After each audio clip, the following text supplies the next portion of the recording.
Jake Morrison stood at the large window of the ship, watching the stars grow brighter as they got closer to their destination. The diplomatic vessel UES Harmony was heading toward the biggest space station he had ever seen. It looked like a giant metal city floating in space, with thousands of lights blinking across its surface.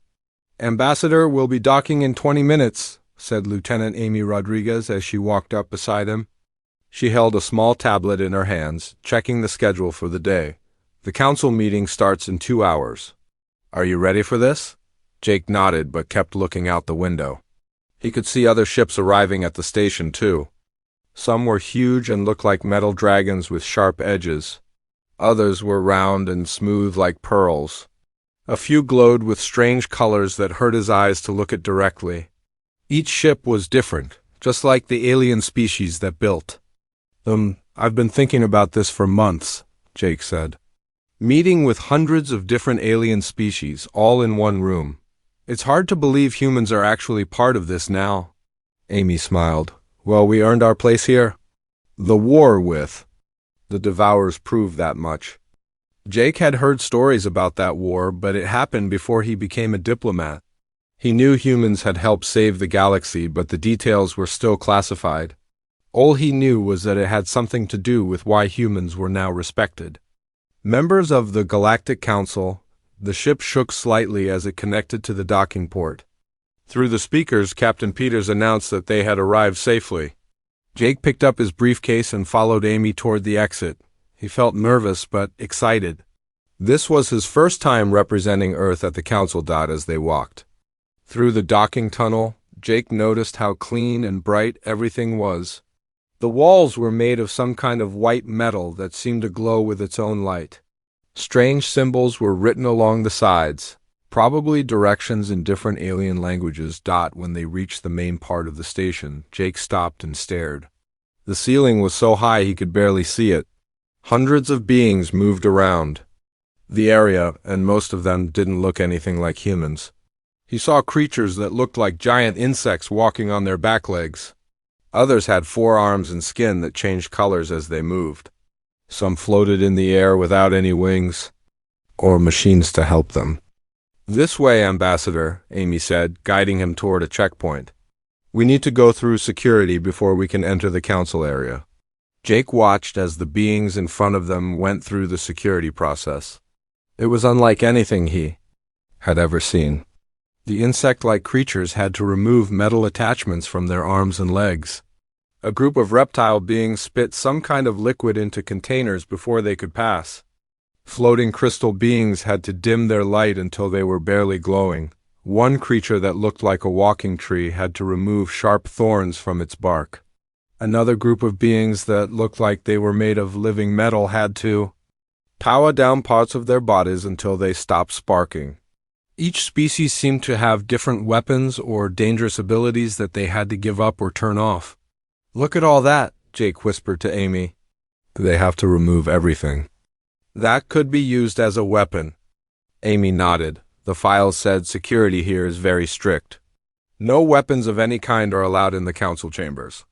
As they got closer to the front of the line, Jake started to feel worried. He didn't have any weapons to remove, but what if the security scanners found something wrong with him? What if humans weren't supposed to be here after all? When it was their turn, Jake stepped forward toward the scanning machine. It was a tall arch made of the same glowing metal as the walls. Lights moved up and down its surface as it examined. Each person who walked through it, the machine made different sounds for different species. It beeped loudly when the insect creatures went through. It made a humming sound for the reptile beings. For the floating crystals, it played what sounded like music. Jake took a deep breath and walked toward the scanner. He expected it to beep or hum or make some kind of noise. Instead, the machine stayed completely silent. The lights didn't even move. He looked back at Amy, confused. "Sir, please continue," said a voice from somewhere near the scanner. Jake couldn't see who was talking, but the voice sounded mechanical, like a computer. "Don't I need to be scanned?" Jake asked. "Scanning not required for human species. Please proceed to the council chambers." Jake looked around at the other beings nearby.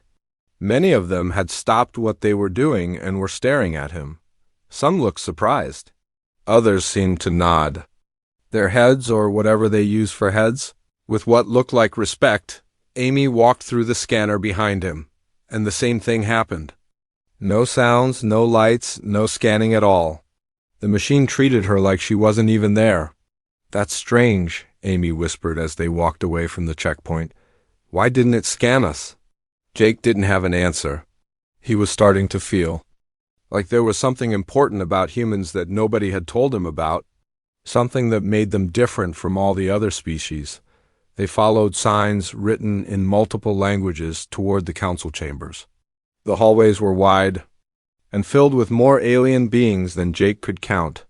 He tried not to stare, but it was hard not to look at creatures he had only seen in pictures before. As they walked, Jake noticed that many of the aliens they passed looked at him and Amy with interest. Some seemed nervous when they saw the humans coming. Others moved out of the way like they were making room for someone important. "Ambassador Morrison," said a voice behind them. Jake turned around to see a being that looked like a large cat walking on two legs. It wore a uniform covered in metals and had bright green eyes. "I am Commander Swiftpaw of the Feliner delegation," the cat creature said. "I wanted to welcome you to the council." "Thank you," Jake said, trying to be polite. "I'm honored to be here." Swiftpaw's whiskers twitched, which Jake thought might be a smile. "Your species has quite a reputation here. We are all curious to see how you will handle council politics." Before Jake could ask what he meant, Swiftpaw walked away, disappearing into the crowd of aliens. "What do you think he meant by that?" Amy asked. Jake shook his head. "I'm starting to think there's a lot about humans that I don't know." They finally reached the entrance to the council chambers. The doors were enormous, made of the same glowing metal as everything else. Two guards stood on either side, but they weren't any species Jake recognized. They looked like they were made of living shadow, with glowing white eyes. As Jake and Amy approached, the shadow guards stepped aside without saying anything. The doors opened automatically, revealing the chamber beyond. Jake's breath caught in his throat. The room was huge, bigger than any stadium he had ever seen. Hundreds of seats were arranged in circles that went up toward the ceiling. Each section was designed for different types of beings. Some had seats, others had platforms for floating creatures, and some had pools of water for aquatic species. Near the center of the room, Jake saw a small section with normal chairs that looked like they were made for humans. As they walked toward their seats, Jake noticed something that made him stop and stare. Every other section in the chamber had some kind of protective barrier around it. Energy shields, metal walls, or glowing fields separated each group of aliens from the others, but the human section had nothing. No barriers, no shields, no protection at all. They were completely exposed and vulnerable in a room full of potentially dangerous alien species. Jake looked around and realized that while every other delegation was protected and separated, the humans sat right out in the open where anyone could reach them. As he sat down in his chair, Jake wondered why humans were the only ones who didn't need protection. What made them so different that they could sit unguarded among species that clearly needed to be kept apart from each other? The question bothered him more than he wanted to admit. There was definitely something about humans that he didn't understand. Something that made them special in the eyes of the Galactic Council. And judging by the way other species looked at them, it might not be as simple as just being friendly neighbors in space. The council session began with a loud sound that seemed to come from everywhere at once. Jake looked up to see a massive being floating above the center of the chamber. It looked like it was made of pure light, with colors that shifted and changed as it moved. "The Council of Galactic Species is now in session," the light being announced. Its voice echoed through the chamber without using any speakers that Jake could see. "We welcome our newest members and recognize all delegations present." Jake watched as different sections of the chamber lit up when their species was called. The insect creatures clicked their mandibles together, the reptile beings hissed in unison. The floating crystals chimed like bells. Each species had its own way of showing they were present. When humans were called, Jake and Amy simply raised their hands. It felt very ordinary compared to all the other responses. But several alien species turned to look at them with what seemed like interest. The first few hours of the meeting were boring. Different species talked about trade agreements and border disputes. Jake tried to pay attention, but most of the problems seemed to have nothing to do with Earth or humans. Amy took notes on her tablet, writing down names and issues that might be important later. During a break in the proceedings, Ambassador Lisa Carter from the human colony of New Geneva stood up. She was an older woman with gray hair who had been working in space diplomacy longer than anyone else from Earth. Jake had met her a few times and respected her experience. "Speaker," Lisa said in a clear voice that carried across the chamber, "I have a question for the council." The light being, who Jake now understood was the council speaker, turned its attention to Lisa. "The chair recognizes Ambassador Carter of the Human Colonial Alliance. Please state your inquiry." Lisa took a deep breath before speaking.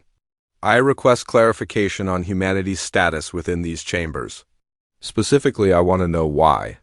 Humans alone are permitted to enter this space without weapons, protective barriers, or security screening when all other species must surrender their natural defenses and armaments."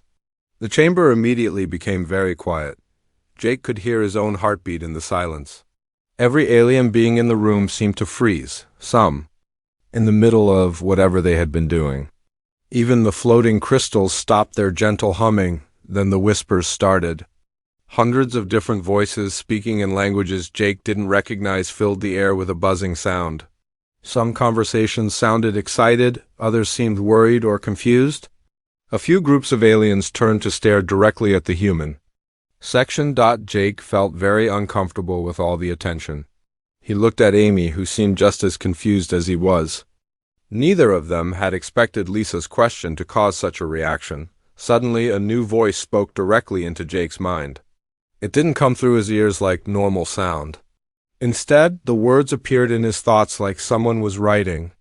"Then there. The young species asks what the old ones remember," the voice said. "The circle closes again."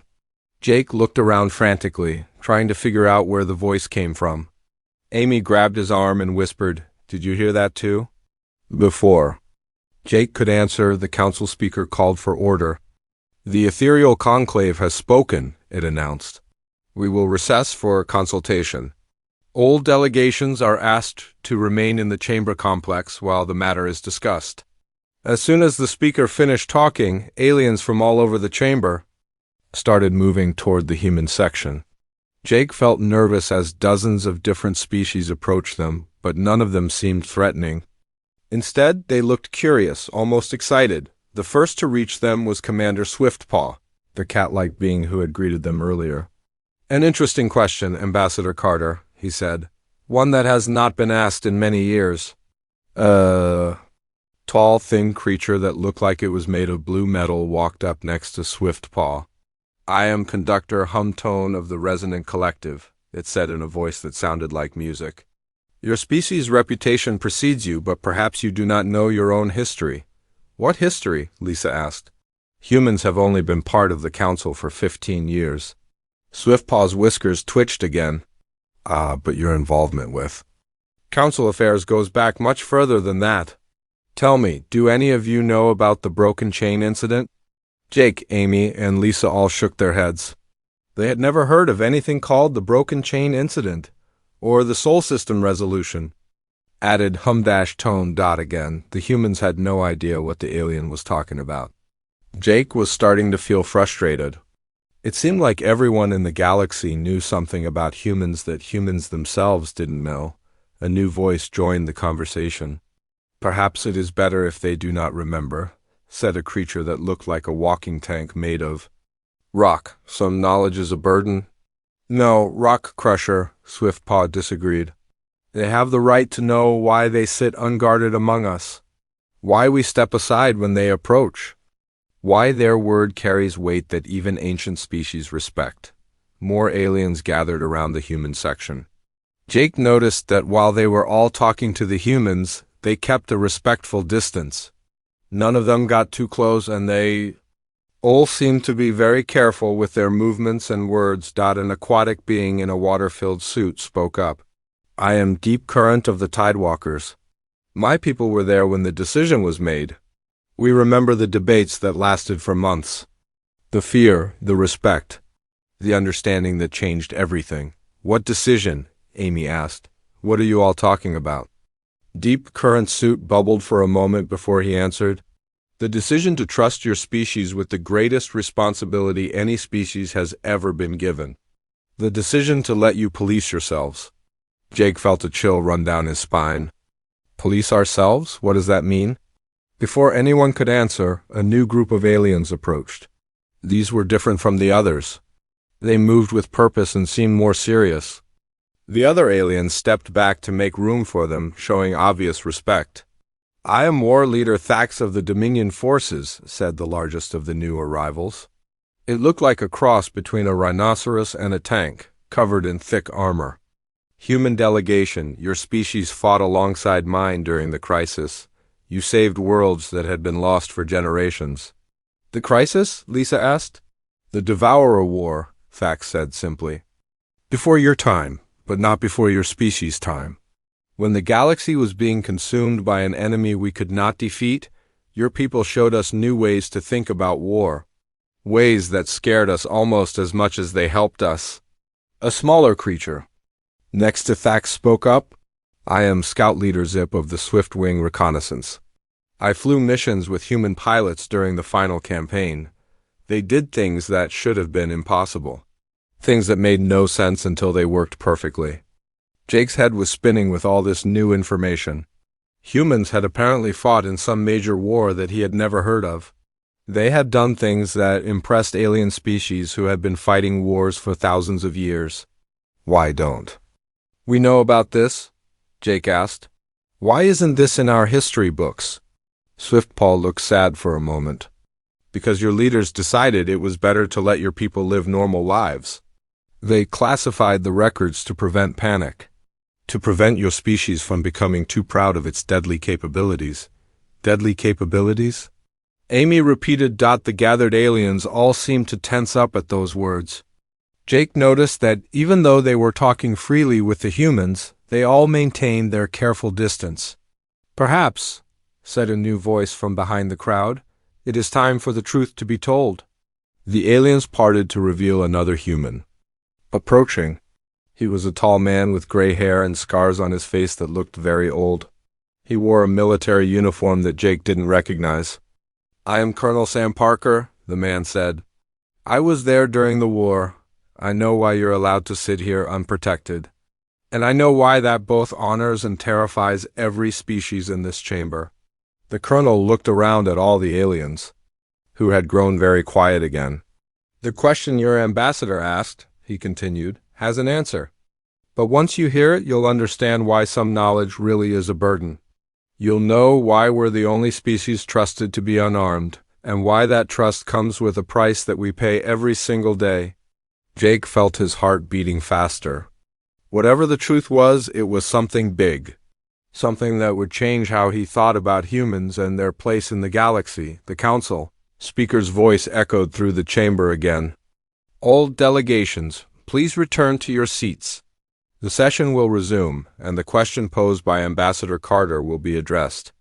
As the aliens moved back to their sections, Jake noticed they all gave the humans respectful nods or bows. But he also noticed something else in their expressions. Along with the respect, there was something that looked like fear. The council speaker floated back to the center of the chamber, its light body pulsing with different colors. Jake could feel the tension in the room as hundreds of alien beings settled back into their seats. The whispered conversations had stopped, but he could sense that everyone was waiting for something important. The question raised by Ambassador Carter requires a complete answer, the speaker announced. To provide this answer, we must speak of events that occurred 53 Earth years ago. Events that changed the balance of power in our galaxy forever. Colonel Sam Parker stood up in the human section. Speaker, with your permission, I would like to help explain what happened. I was there. Permission granted, Colonel Parker. The Council recognizes your authority to speak on this matter. Jake watched as the colonel walked to the center of the chamber floor. Every alien in the room focused their attention on him. Some leaned forward in their seats, while others seemed to pull back slightly, as if they were afraid of getting too close. "Before I begin," the colonel said, "I want the human delegation to understand something. What you're about to hear was classified by your own government to protect Earth's population from panic. But you have the right to know why you sit here. Today, unguarded and trusted in a way that no other species has ever been trusted." Amy grabbed Jake's arm. He could see she was nervous, and honestly, so was he. Whatever they were about to learn, it was clearly something that would change everything. The council speaker's voice filled the chamber again. 53 years ago, our galaxy faced its greatest threat. A species from beyond our borders, calling themselves the Devourers, began a systematic conquest of our worlds. They were unlike any enemy we had ever encountered. Images appeared in the air above the chamber, showing massive black ships with sharp edges like knives. The ships were enormous, some the size of small moons. Jake could see they were covered in weapons and armor that looked more advanced than anything humans had ever built. "The Devourers did not want to trade with us or negotiate," the speaker continued. "They wanted only to consume. They took our peaceful species as slaves and forced our warrior species to fight as gladiators for their entertainment. Entire star systems disappeared under their advance. More images showed planets being attacked, cities burning, ships being destroyed. Jake felt sick watching the destruction, even though he knew it had happened long ago. Our combined fleets were no match for their technology, said War Leader Thax, speaking from his section. We had been at peace for so long that we had forgotten how to fight a real war. Our tactics were thousands of years old. Our strategies were designed for conflicts between civilized species who followed rules. The speaker nodded. The Devourers followed no rules. They used fear as a weapon. They destroyed entire populations just to terrify their neighbors into surrendering. In 3 years, they conquered 40% of our galaxy. Jake could barely believe what he was hearing. A war that big should have been in every history book, but he had never heard even a hint of it. We were desperate, continued the speaker. Our scientists began searching for new allies, new weapons, anything that might help us survive. That search led them to monitor radio signals from primitive worlds, looking for species that might have military potential. Colonel Parker stepped forward. They found Earth. New images appeared showing Earth from space, looking small and blue and peaceful. Jake felt proud seeing his homeworld, but also worried about what was coming next. The radio signals from Earth were very interesting to council scientists, the speaker explained. Your entertainment broadcasts showed a species that seemed to enjoy stories about war and conflict. Your news programs revealed that you were constantly fighting each other over resources, territory, and ideas. Most disturbing of all, your species seemed to take pride in your military history.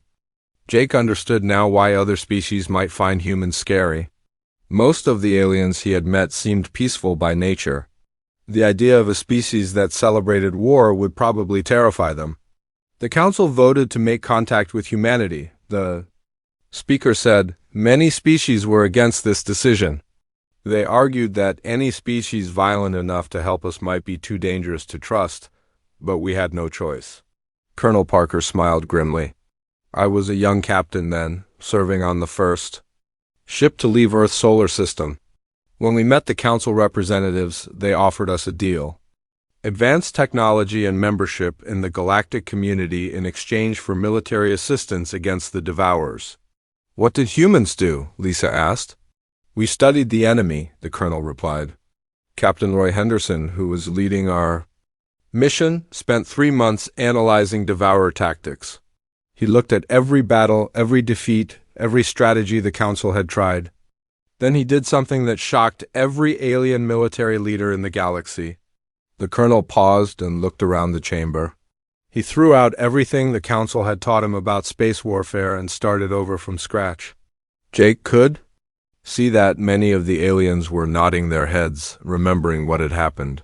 The problem, Colonel Parker continued, Was that the council species were too civilized? They fought wars the way they had been taught for thousands of years.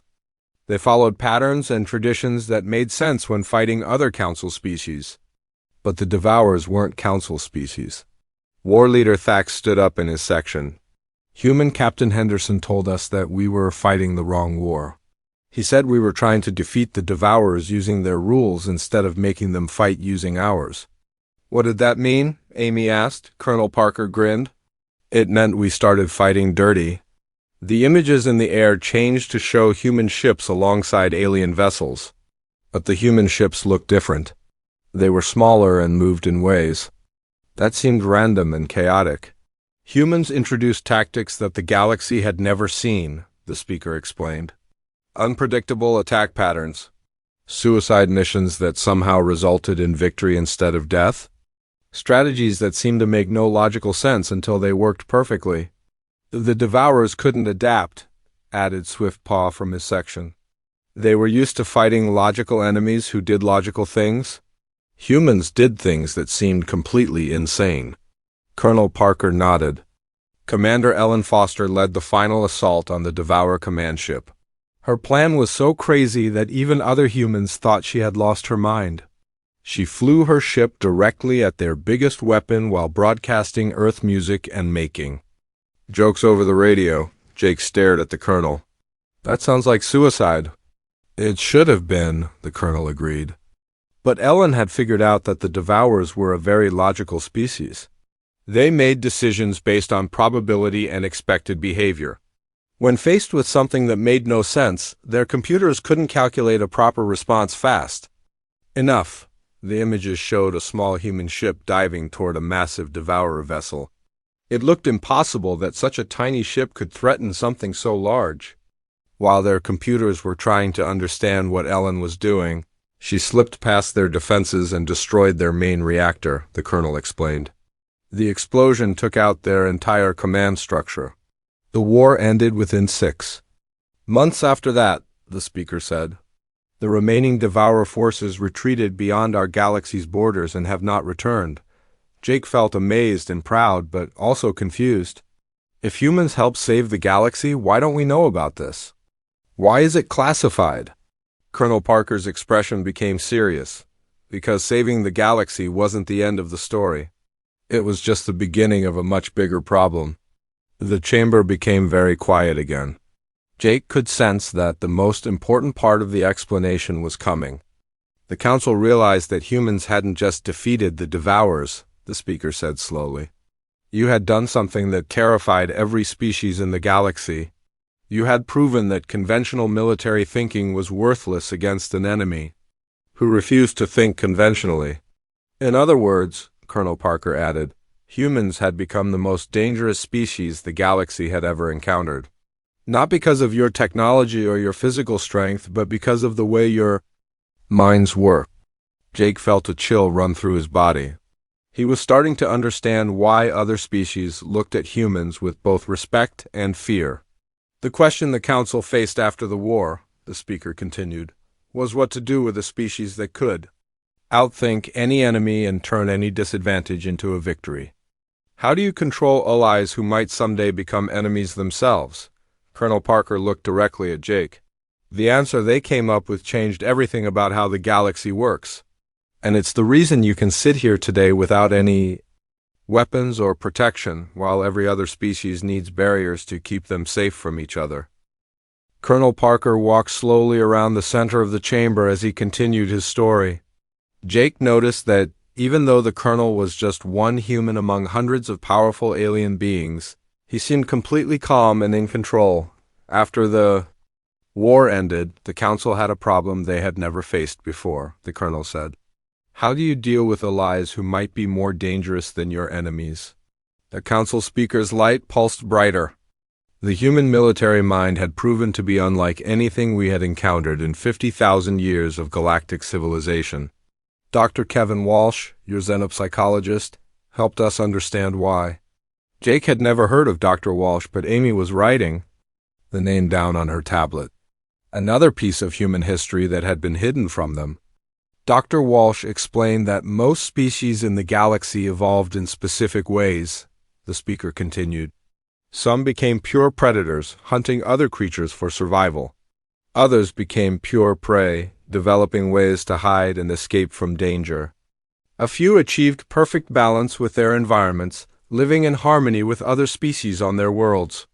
Images appeared in the air showing different alien species in their natural habitats. Jake could see that each species had developed in ways that made sense for their home worlds. The cat-like feliner were clearly hunters. The aquatic tidewalkers seemed peaceful and cooperative. The crystal resonance appeared to live in harmony with everything around them. Humans were different, Dr. Walsh had told the council.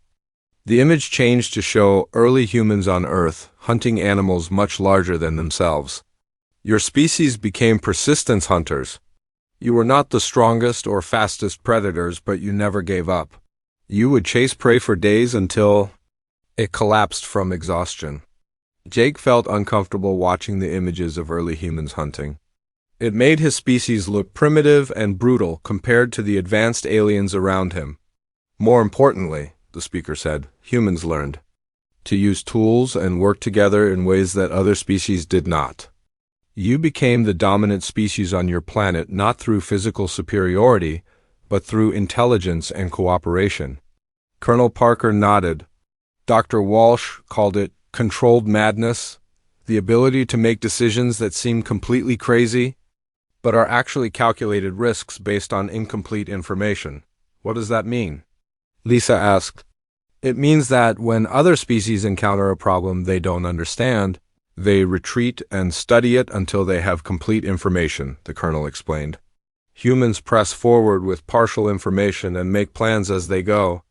War leader. Thax stood up in his section.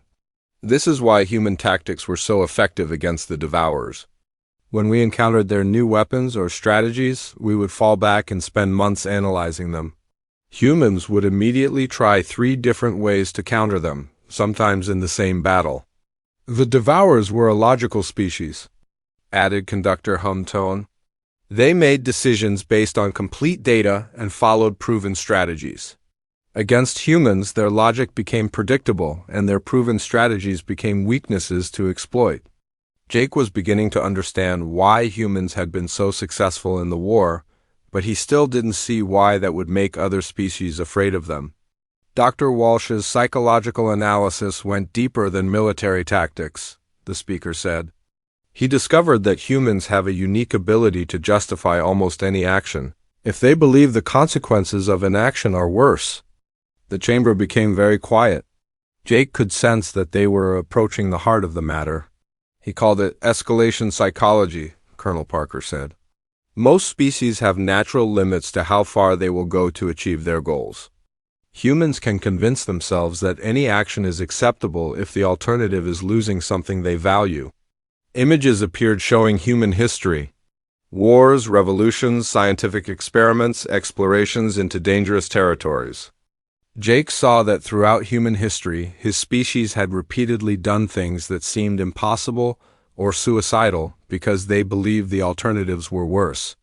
The Council realized that humans were potentially the most dangerous species the galaxy had ever encountered, the speaker said slowly. Not because of your technology or physical abilities, but because of your psychology. What made us so dangerous? Amy asked, though Jake wasn't sure he wanted to hear the answer. Doctor. Rachel Kim's voice came from the human section. Jake turned to see an older woman he hadn't noticed before standing up. She wore a scientist's uniform and had the same serious expression as Colonel Parker. I helped complete Dr. Walsh's research after the war, Dr. Kim said. What we discovered was that humans are the only known species that can rationalize any level of destruction if they believe it serves a greater purpose. Jake felt his stomach drop. The way she said it made it sound like humans were capable of terrible things. Every other species in the galaxy has natural psychological barriers that prevent them from causing complete destruction. Dr. Kim continued. They will fight to defend themselves, but they have instinctive limits. Humans don't have those limits. That's not true, Jake protested. Humans can be peaceful.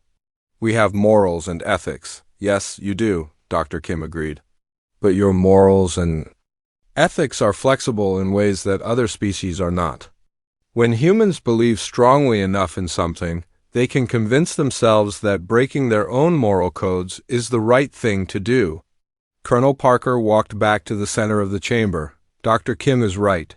During the war, human commanders made decisions that saved the galaxy but would have been considered war crimes if done for any other reason.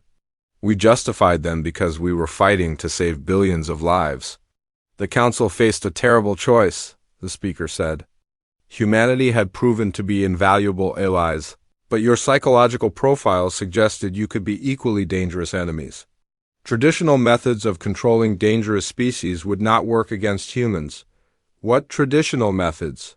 Lisa, asked War Leader Thax answered. Overwhelming military force, economic pressure, technological restrictions. These work against most species because they respond logically to superior power. Humans don't respond that way, Colonel Parker said, with a slight smile. When faced with impossible odds, humans tend to get more creative and more determined. Pressure makes them stronger, not weaker. Jake thought about human history and realized the Colonel was right. Some of humanity's greatest achievements had come when they faced seemingly impossible challenges. The Council tried to run simulations, Dr. Kim said. They wanted to know what would happen if humans ever became enemies instead of allies.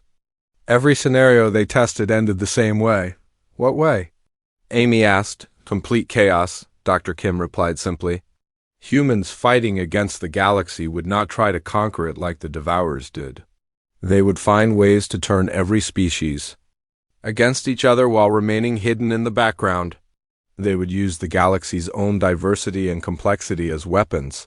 The aliens in the chamber looked uncomfortable. Jake could see that many of them were remembering these old fears. Humans are the only species that excels at fighting enemies that are stronger than them, Conductor Humtone said. You take disadvantages and turn them into advantages. You make weaknesses into strengths.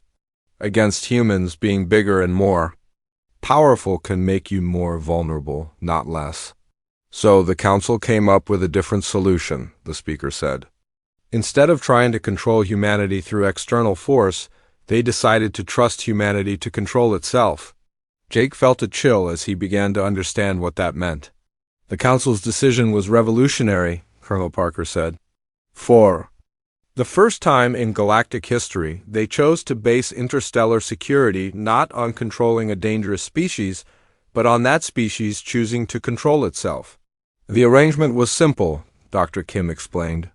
Humans would be given full membership in the galactic community and unprecedented freedom and respect. In exchange, humanity would police its own behavior and ensure that human psychology was never used against the galaxy. That's why you sit here unguarded, the speaker said to the human delegation. Not because you are trusted to be harmless, but because you are trusted to choose to be harmless even when you could be devastatingly effective. Jake looked around the chamber at all the alien species watching him.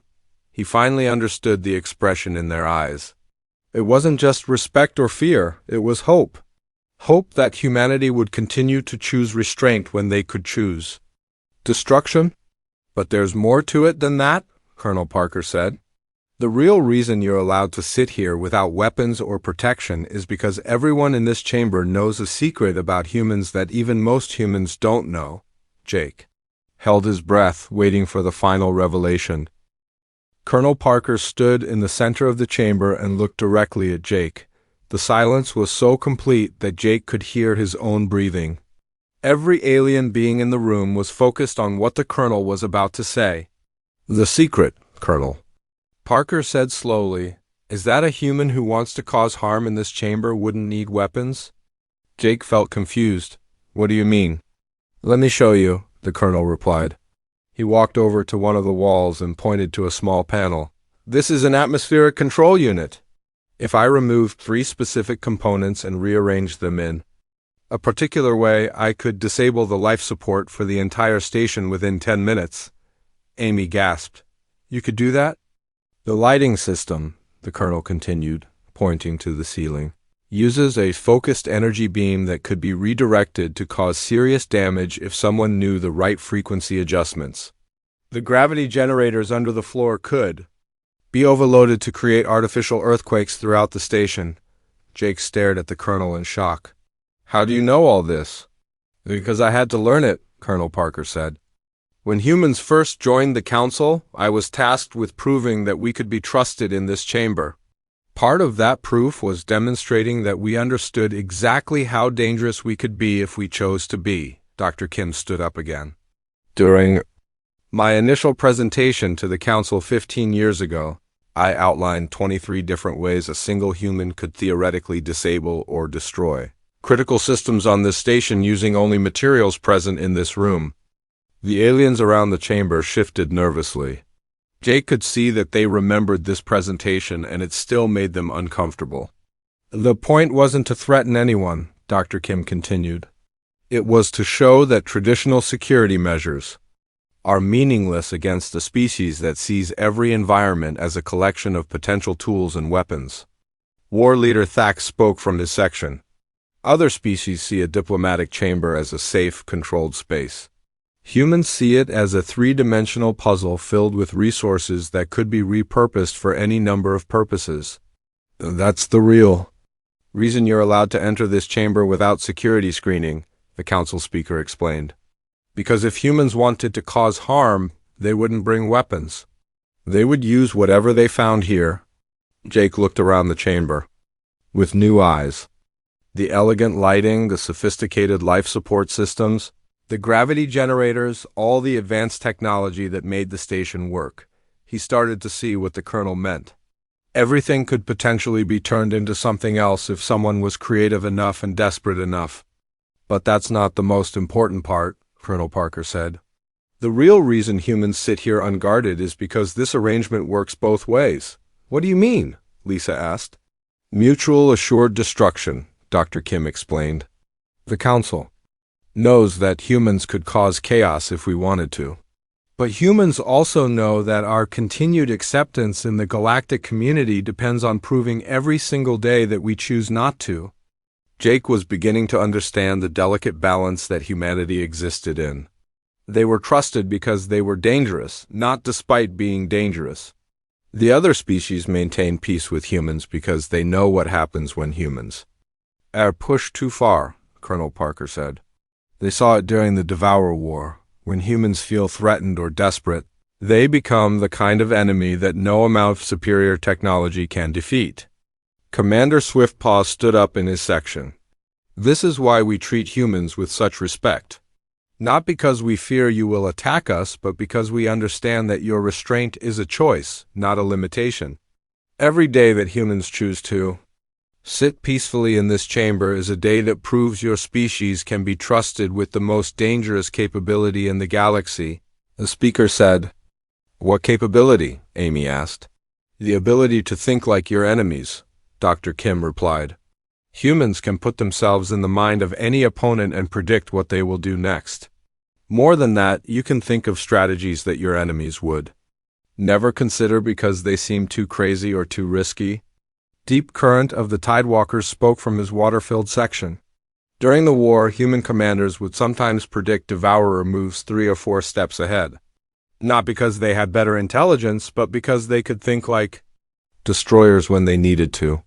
Jake felt disturbed by this idea. That makes us sound like monsters. No, Colonel Parker said firmly, it makes you survivors. And more importantly, it makes you protectors of those who can't protect themselves. The colonel walked back to the center of the chamber. The council's decision to trust humanity was based on one crucial observation. Throughout human history, your species' greatest acts of violence have almost always been in defense of others or in response to threats against your values. Humans don't start wars for conquest or entertainment, War Leader Thax added. You fight when you believe something important is being threatened. That makes you predictable in a way that even dangerous species can respect. Dr. Kim nodded. The psychological profiles showed that while humans are capable of terrible destruction, they usually need strong moral justification to unleash it. Your conscience acts as a safety mechanism that most other species don't have. But that conscience is also what makes you so effective when you do fight, Commander Swiftpaw said. Because when humans believe they are fighting for something righteous, they will do anything to win. Jake looked around at all the alien species in the chamber. He could see that they understood humans in a way that humans didn't understand themselves. The arrangement we have now works because of balance, the council speaker said. Humans police themselves to maintain galactic peace. In exchange, the galaxy provides humans with a community worth protecting. What happens if that balance breaks? Jake asked, though he wasn't sure he wanted to know the answer. It won't, Colonel Parker said with confidence. Because humans understand what they would lose. Dr. Kim smiled. Humans are the only species that has ever been offered the choice between being feared and being loved by the galaxy. Every day humanity chooses to be both. Both? Amy asked. Respected for your capabilities but loved for your restraint. The speaker explained. The other species know that humans could dominate the galaxy if you wanted to. Instead, you choose to be partners and protectors. Jake felt a strange mix of pride and responsibility. So we're not trusted because we're harmless. We're trusted because we're dangerous but choose not to be. Exactly, Colonel Parker said. The empty holsters, the lack of defensive barriers, the freedom from security screening. All of it is a daily demonstration that humans understand the power they have and choose to use it responsibly. War Leader Thax stood up again. When I see humans entering this chamber unguarded, I don't see weakness. I see strength beyond measure. The strength to appear vulnerable when everyone knows you are anything but helpless. That's why we step aside when humans approach, Commander Swiftpaw added. Not from fear, but from respect for beings who carry ultimate power and choose to walk softly. Jake looked at his fellow humans in the chamber. Lisa, Amy, Dr. Kim, Colonel Parker.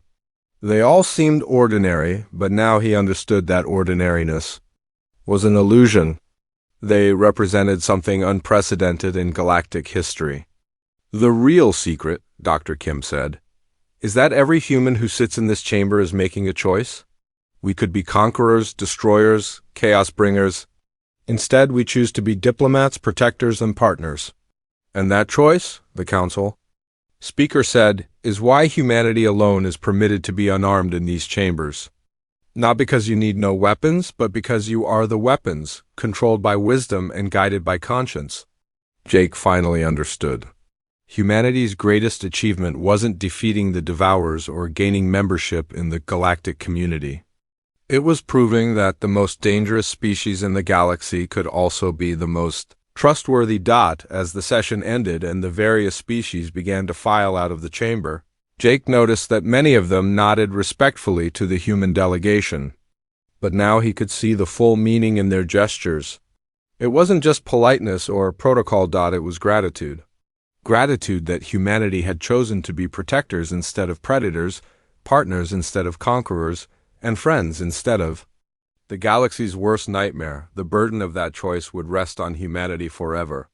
But looking around at the peaceful chamber filled with hundreds of different species coexisting in harmony, Jake thought it was a burden worth carrying.